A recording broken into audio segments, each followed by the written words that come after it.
Dizzy Gillespie, Con Alma. Today's show, we're going to get into the trumpet with our guest, Winston Byrd. First, a little bit about my trumpet experience. I was a trumpeter when I was a kid. I was lucky to grow up in a time when there was a very strong music education program in school. So I started playing the trumpet in fourth grade. And I took private lessons after the first year at a music store downtown. And I met some other trumpet players. And one of the guys there said to me, "How do you feel about Dizzy?" Who? I went on and bought a record called Dizzy Gillespie Live at Newport, 1957, and it blew the top of my head off. And while I was in that store, the salesman said to me, "Oh, you should check this out too." And it was Maynard Ferguson Live at Birdland, Message from Birdland. Just those two records were like kind of like the foundation for my interest in jazz and my interest in the trumpet. And I think my guest had a similar experience. Hello, Winston Byrd. Hello, Brett Premack. How are you? Good to see your face in the place. Good to see yours too. How did you get into playing the trumpet? Well, probably like the way you did, but I remember seeing Dizzy Gillespie on Sesame Street when I was a kid, and I knew what a musical instrument was, but what he had was, I thought that was pretty cool, you know. Um, and I asked around, what kind of trumpet is that? Is it different than you wish you knew what you knew now then? And I actually have one myself, and that's kind of how it started. But really, where it solidified itself was I was 8 years old, and I saw the Blues Brothers for the first time, and that was the lock. That sealed the deal because for a kid 8 years old to see that movie, and it wasn't so much the blue language and what have you. It was in it. It was seeing musicians at their most raw. Tom Malone, Alan Rubin, Lou Marini, especially because I'm a wind instrument guy. I'm a brass player, and to see them and to see, even though it was Hollywood and it was a fake store, or whatever, their personalities, I think that's what really drew me in to want to be a musician. Because I just thought those guys were just the coolest. They would have cast me out of me at 8 years old. Yeah. And did you study in school? How did you actually learn how to play? Uh, I learned how to play. People probably look at it on my Facebook page and say, "What's the matter, you? What kind of school is that?" Hey, but it's actually, School of Hard Knocks. That's kind of where I went to school. It's where I learned how to play, um, especially playing jazz. I used to go to a club that is still there, but it's in a different fashion now. A place called Ortlieb's in Philadelphia, and their jam session night was Tuesday night, and there was a group of us. There was about 4 or 5 of us that would get together and go over every Tuesday night like religion, and you never knew who was going to walk up in there, and you sign on the list, and you know for a while there, after a while, I didn't have to sign on the list, which made me kind of feel good. Because once I started going there, I think I graduated high school. I was already playing with the stylistics, but I knew I wanted to play jazz. I knew, because I was listening to all this great stuff. I mean, it was my band director who turned me on to Maynard Ferguson. He let me hear MF Horn 2 for the first time. And like you say, Brett, it was like the lights went on and said, okay, that's where I want to go. Because, the energy that was on that record was just pouring out of the speakers. And from there, it was just a lot of asking questions and reading the back of album covers. Especially what would be funny is the pop album covers. And I was just talking to Dave Taylor about this today. I would look on the back of records like the Spinners, and here would be John Faddis, Alan Rubin, Randy Brecker, Dave Taylor, Alex Foster. All these guys that I heard on record with McCoy Tyner and Dizzy and this one and that one, and they're playing on these pop act records. And I thought that was pretty cool because at a young age, it also taught me kind of like, okay, you don't just have to play jazz. I mean, especially like my biggest influence being John Faddis. He would play with he's on records, from like Anthony Braxton to Frank Zappa and stuff like that, and that's a cool career. And at an early age, I wanted that because you never knew where he was going to show up, and because of his prowess on the trumpet, somebody in there will probably say, "Hey, give John a solo," and it'll be, he's playing over something, and probably to him it was like, this is nothing, whatever. But it's interesting to hear what he would do to a pop tune or something like that, because you can almost say, well, this might be the way how Dizzy would approach it. Like, you hear him on "Do I Do It" with Stevie Wonder, and so the diversity also attracted me because, as you know, Bones Malone, Alan Rubin, Lou Marini, they all came from respected jazz colleges. They're monster players. They're outstanding soloists in their own right. God bless Alan Rubin. He's not with us anymore. I heard a record. It was a Saturday Night Live band from, I think it was 1980. And there's a piece on there called "Lost in a Wonderland." He takes a solo. It's amazing. I mean, I knew he was with the Newport Youth Band and stuff like that, but he was really a fantastic player. Yeah, I mean, like, was a great player.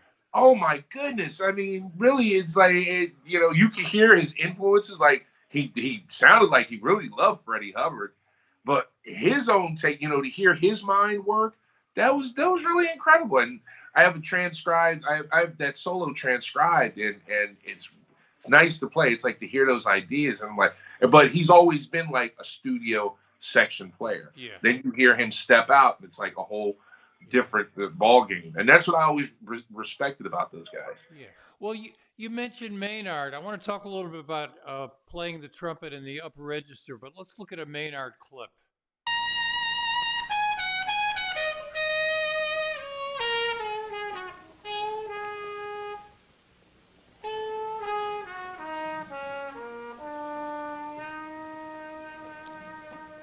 Most Maynard Ferguson fans are familiar with his great ballad arrangements of tunes like "Tenderly" and "What's New." Tonight we have a special preview of a fine ballad from Maynard's new album, Jazz for Dancing. It's Thelonious Monk's "Round Midnight."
Now, when I was a young trumpeter, I wanted to play those high notes like Maynard. There you go.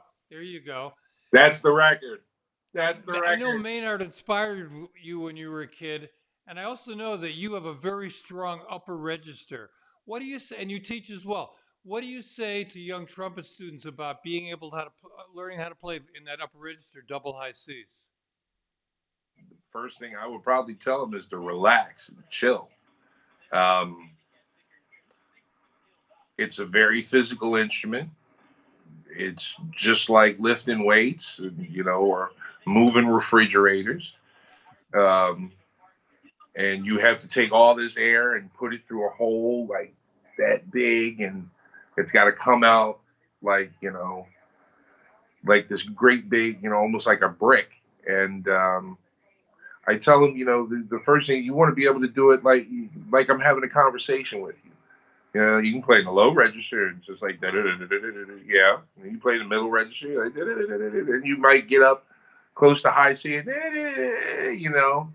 and you want to be able to articulate also as well. That's one thing John stressed to me is articulate. Guys can play up there. Oh yeah, anybody. You push yourself hard enough, but you want to be able to articulate. You want to be able to pick notes off. If you've got like this stab in the middle of a phrase and the drummer's setting it up and you're going up there, boom, boom, boom, back. You want to be able to. I think it was the question that Miles asked Dizzy. How do you play up there? You got to be able to hear it. You have to be able to hear that note way ahead of what you're going to play. You're just filling in the hole, because if you don't hear it, you don't know what you're going after, and it's almost like and it'll sound like you're going after something, as opposed to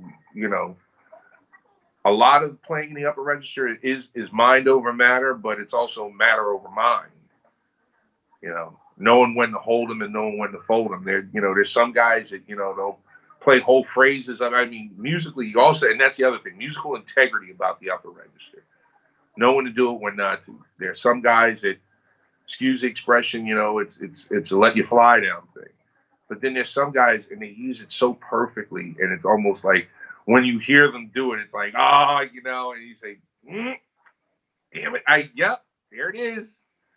So you gotta know when to do it, when not to do it. You gotta know when to hold back and when it's time to come out and just hit it. Oh, here's your record too. There we go. Message from Newport, another classic. I'm looking at your resume here, which is mind blowing. I wanted to ask you a question about big bands, but excuse me, I'm asking someone who has played with the Count Basie Orchestra, the Duke Ellington Orchestra, Roy Hargrove's big band, Oliver Lake's big band, Charles Tolliver's big band, the Mingus big band, the Gerald Wilson Orchestra, Dizzy Gillespie All-Star Big Band, Frank Capp, the great LA drummers, his juggernaut, and the Don Ellis Reunion Big Band. Don Ellis is a guy that a lot of people don't know about. Wonderful trumpet player who left us too soon. If they want to learn about Don, go out and rent. And it's a perfect time because everybody's butts at home. Go out and get the French Connection 1 and 2. Not only is it a great story, but the music is so killing. Yeah, Don Ellis did the soundtrack for French Connection. So, Winston, what is it about? Why is the lead trumpet player in a big band so important?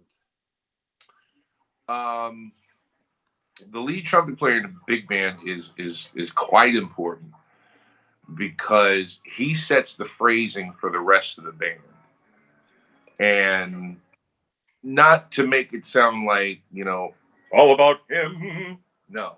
It's actually a combined effort between the lead trumpet player and the drummer.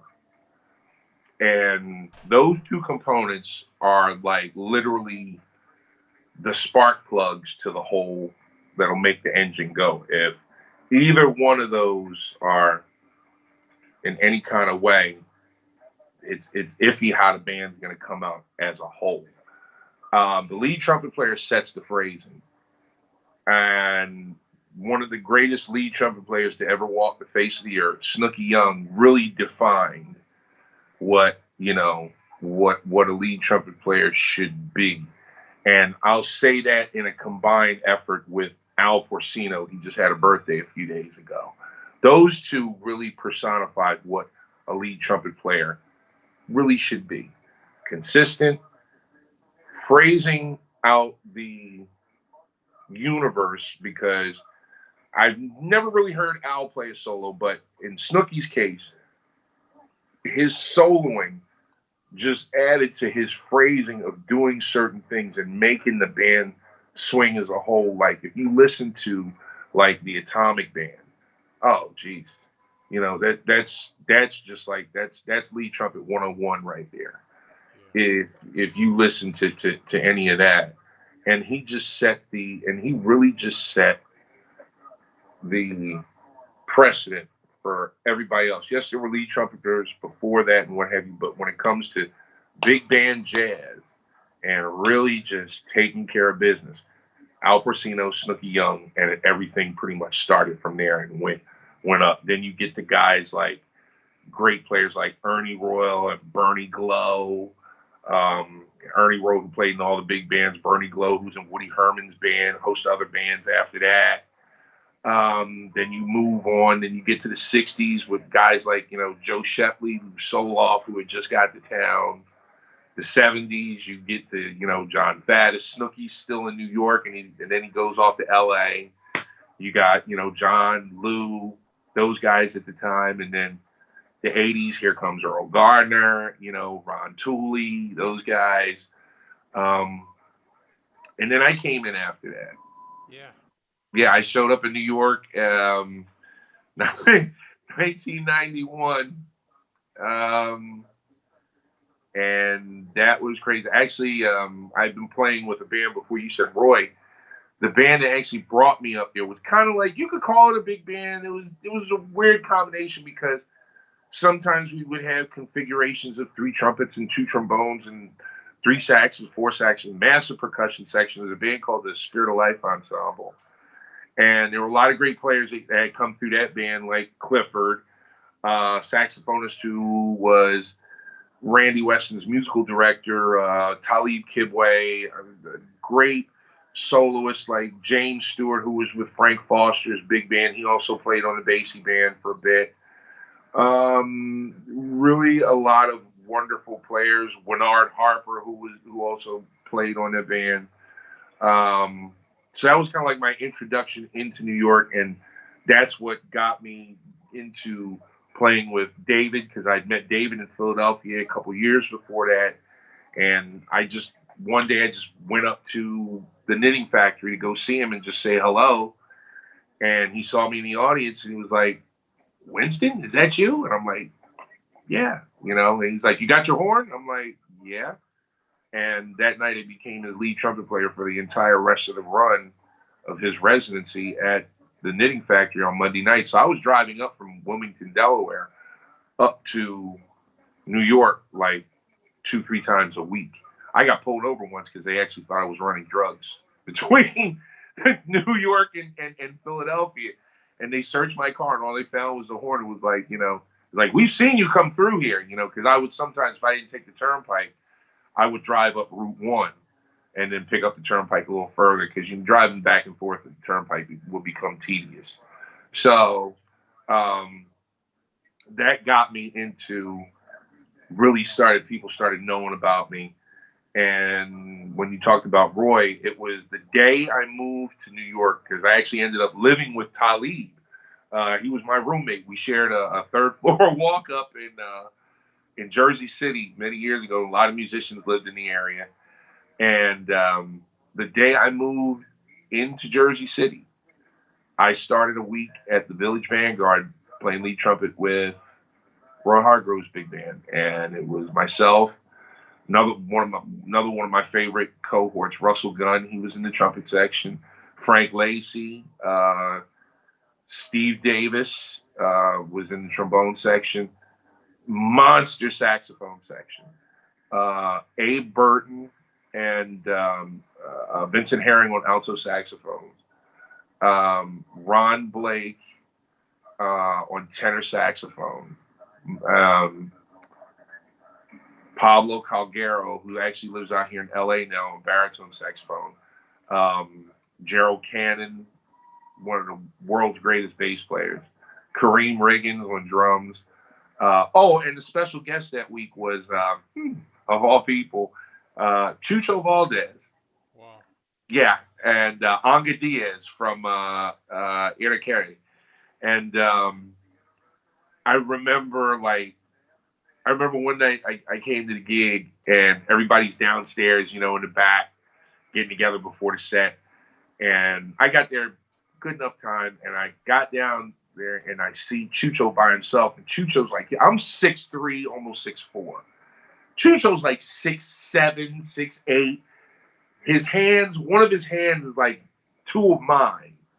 And I just kind of walked up to him, and I had this CD that him and Arturo Sandoval recorded for this obscure label. It's hard to find CD. It was a quartet. And I was like, sir, kind of like Mean Joe Green, like, sir, would you please sign this? And he looked at it, and in the broken English, he's like, where do you find this? I said, I found a used record store, and I love it. I love this record. You and Arturo, fabulous.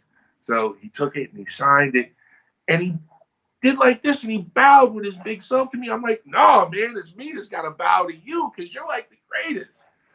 So the next night in our run at the Vanguard that week, the next night I came in, and I came around the corner with my gear, and I went to the back, and he was standing there with this big overcoat on, and he's huge. He's just like this big guy.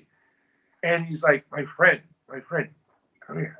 And I walk over to him, and he goes in his coat, and he comes and he takes out big hand, like 8, 9, 10.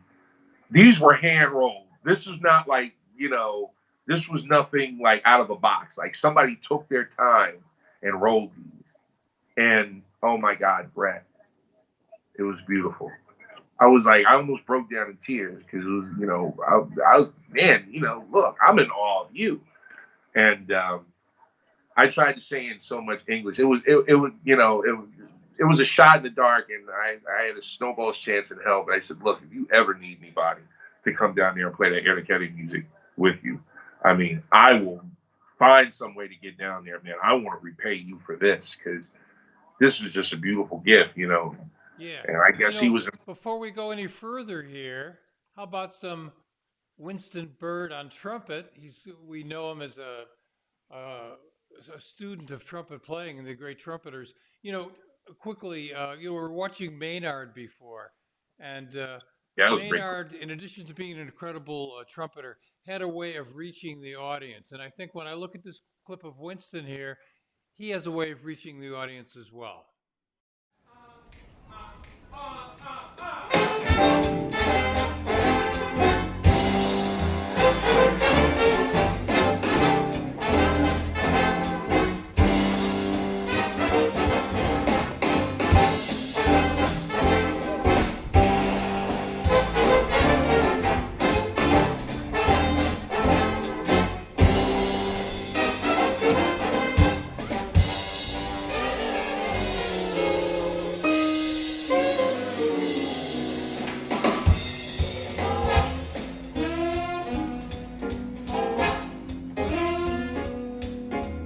I was a kid about 3:30. My daddy said, son, come here to me. He said, things may come and things may go, but here's one thing you got to know. What you is doing, how you do it. Take what you is doing, how you do it. Take what you is doing, how you do it. Oh, that's what gets me done. Take what you is doing, how you do it.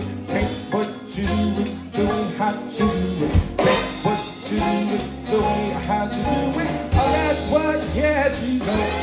You can try hard, don't mean a thing.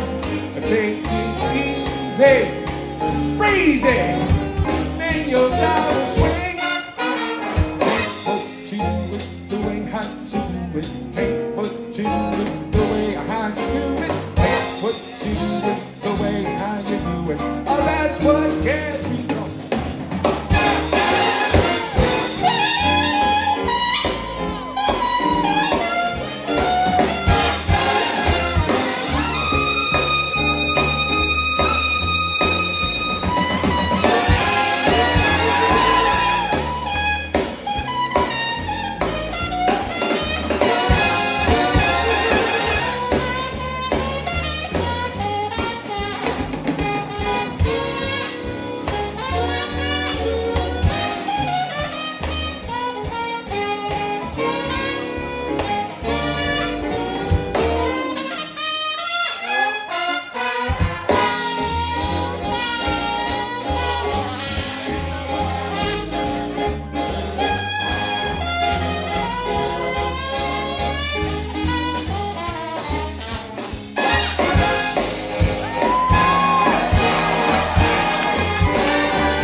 it easy, breezy, then your job will swing. Take what you do, it's the way how you do it. Take what you do, it's the way how you do it.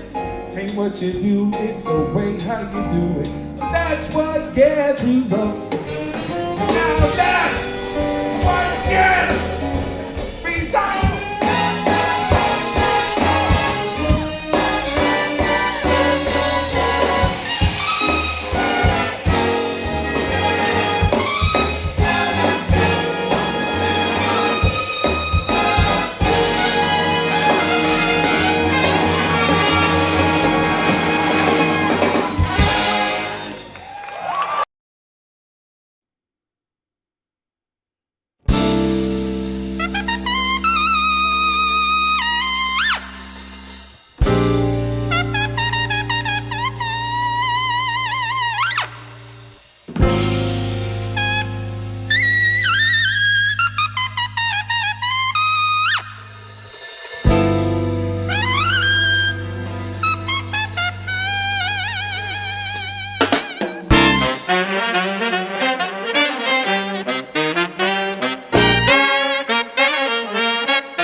Yeah.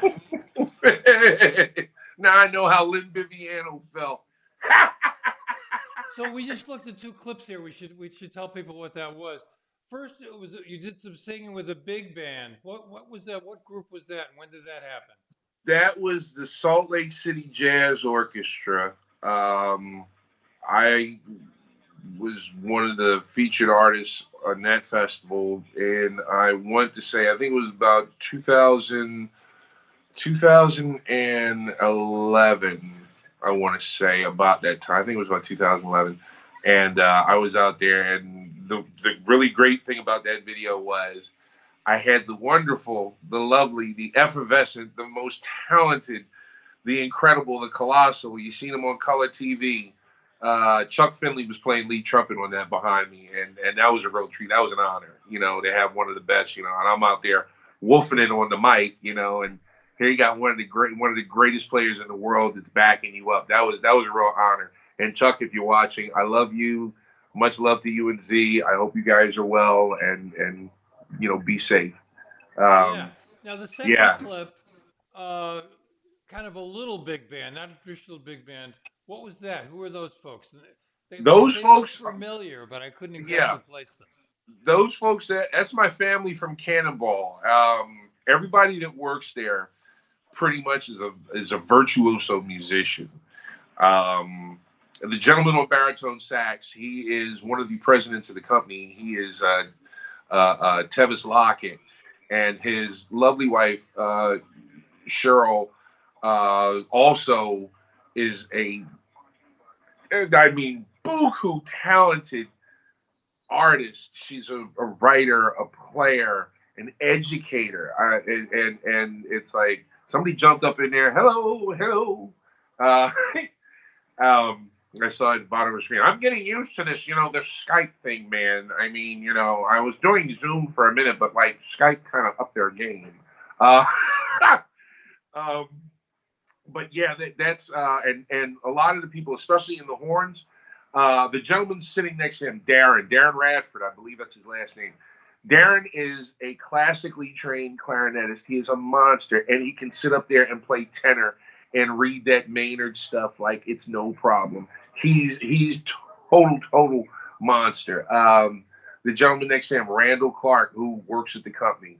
Randall is another one, incredibly talented educator and player. I mean, the guys that endorse our instruments, Gerald Albright, people like that, they revere, they come up like Randall, because Randall can run with him.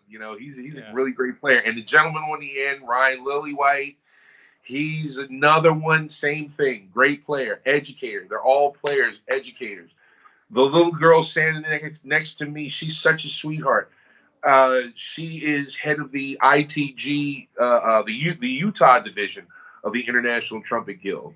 The gentleman next to me on the other side, Howard Summers, Howard is the head of the trumpet division, trumpet and trombone brass division, and I work with him extensively on coming up with new ideas for stuff we have coming out.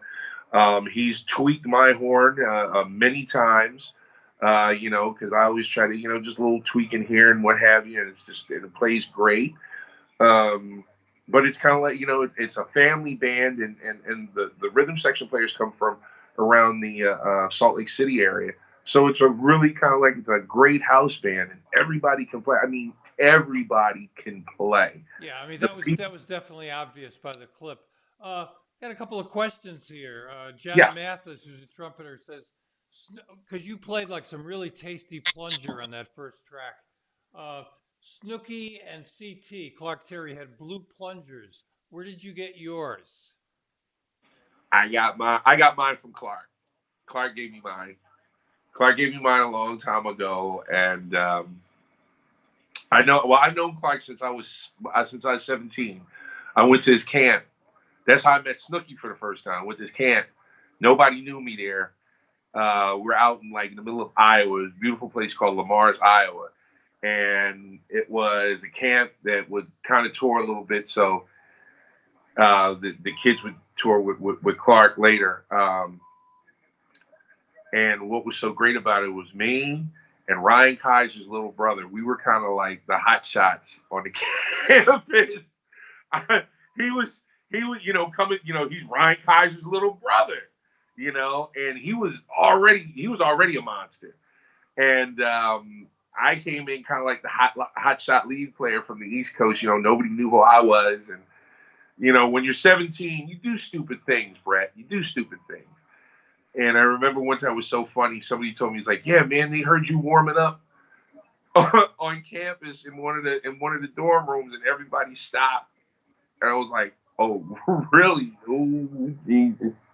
And that's how I ended up meeting. I ended up meeting and playing with Snooky and Marshall Royal and Jimmy Wilkins and Louis Belson, because I got to play with Louis. That's how I got to get tight with Louis. And Louis would I ended up playing with Louis later and playing in his band.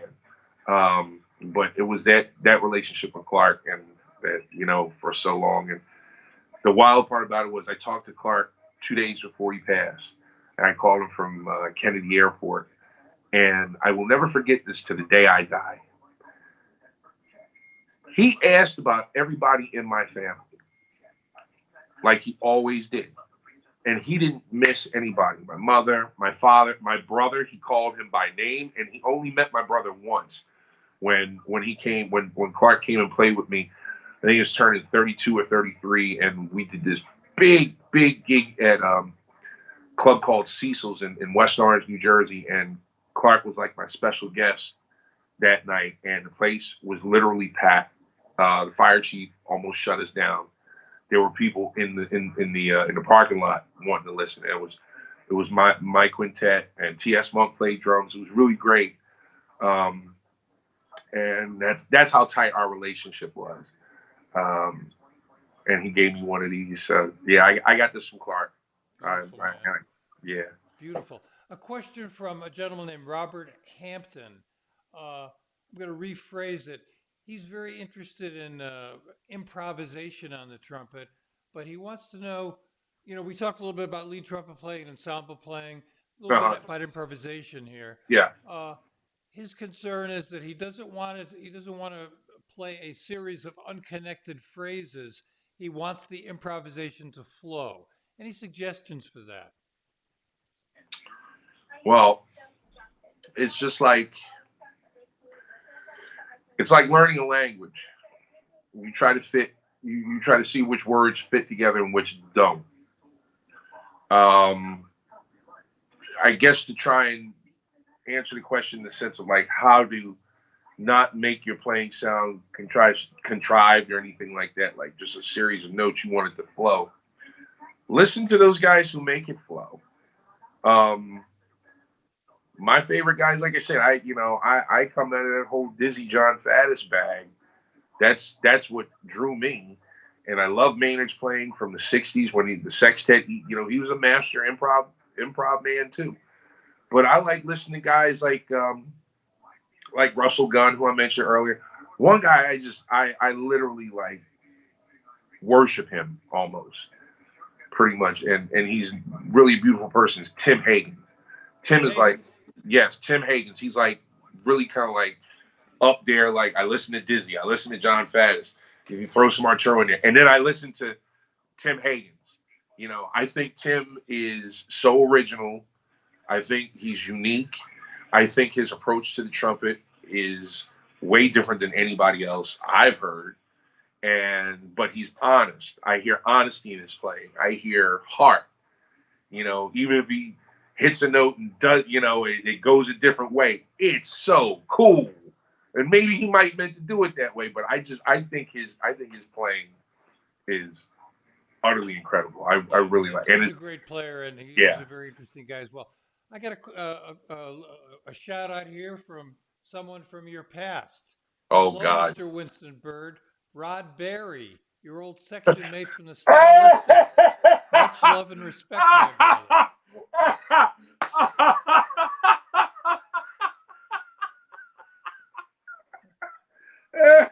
Oh boy. Oh my God. What year did you play with the Stylistics? Oh goodness gracious! I joined the Stylistics. It was like 91 to 95. I was with them. That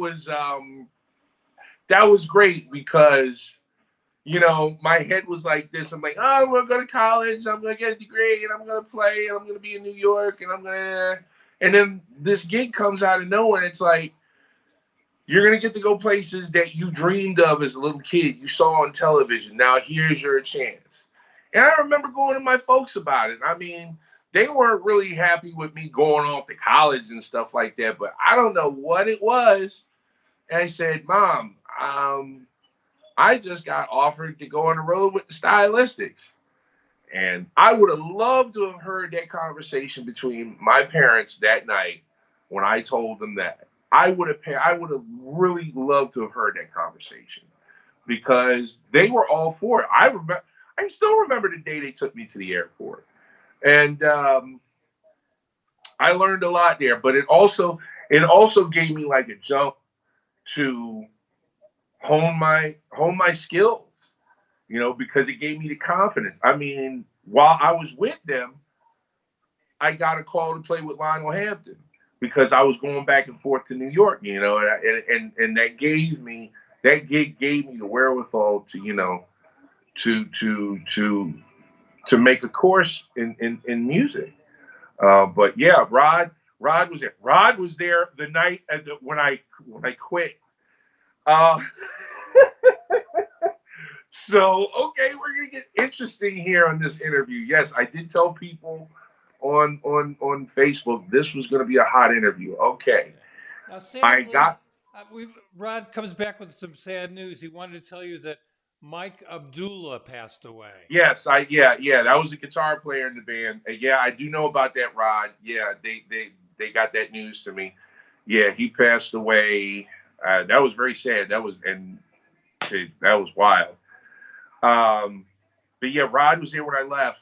Because I got the opportunity. Frank Foster was giving me another chance to run with Basie, and no, that was before. Correct me, I'm sorry. Illinois Jaquette had come calling, and I wanted to leave the tour 2 days early. 2 days early. That's all I wanted, and it got a little muddy because at the time, the musical director and I, we were not cool, and it was a weird thing. And I think at the time he was looking a way to push me out to see if I would leave, and I left. I left. I bet you could pretty much write a book with all your stories at this point, right? Actually, people have been mowing me down to try and write a book. I mean, if I were to put it any better, Brett. And I'm not. I don't like to say things like that. I've heard people, and they say things. I'm the this. I'm the that. But I don't want to say it this way, but this is kind of how I feel. I'm not trying to bank on it as a title, but this is how I feel. I feel like I'm Jazz's Forrest Gump because I just end up in situations that, I just happen to be standing there and it's like, oh, boom.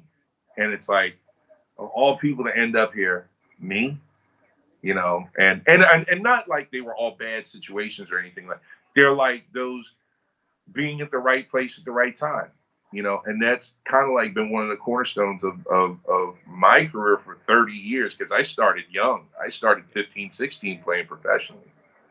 Yeah. Well, the big clock on the wall is telling us we're coming to the end of this hour, which absolutely flies No. by. A couple more things. First of all, uh, Robert Hampton wants to know what type of trumpet you play and what type of mouthpiece and why. I'm playing Cannonball Lynx.